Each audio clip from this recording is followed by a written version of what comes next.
Oui, donc l'afro contemporain, c'est tout simplement ma propre culture que j'utilise avec les cultures d'ailleurs, donc la capoeira, le hip-hop. Donc c'est un mélange vraiment de toutes sortes de danses où je peux m'inspirer un peu de la musique, du silence, des gestuels un peu différents. Donc ça part de la base africaine, quoi. Voilà.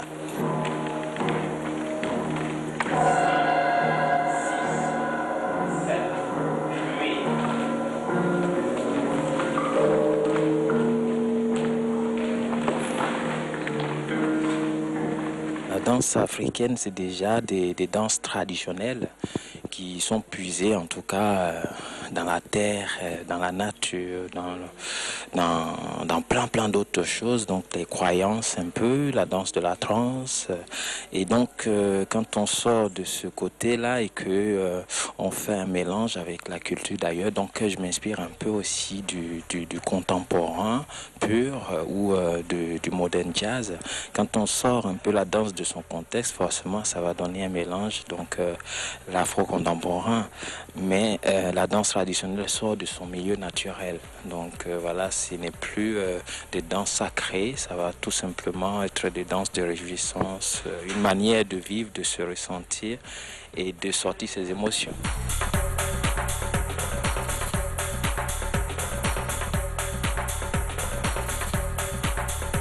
C'est pas une technique comme d'autres styles de danse, c'est forcément une façon de se tenir sur le moment de s'approprier un mouvement et de ressortir tout simplement ses émotions.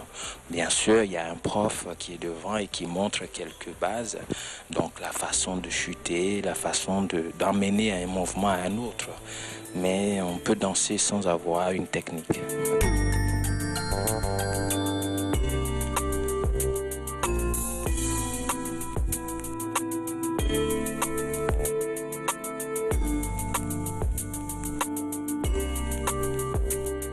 C'est très ouvert.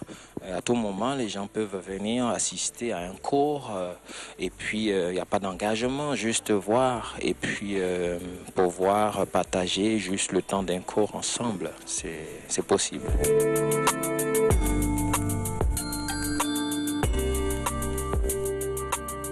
Qu'est-ce que vous voulez chercher dans ce cours de danse? Déjà danser. Et ensuite, c'est très original comme danse. Ça mélange le contemporain et l'africain et très physique à la fois. Donc, me décharger de tout le stress de la journée et m'amuser, quoi. De la convivialité, de partager la danse avec des mouvements très, très aériens, très fluides. Et c'est vrai que Jean-Louis Gadet il inspire un peu à ça. Il suffit de rentrer dans la danse.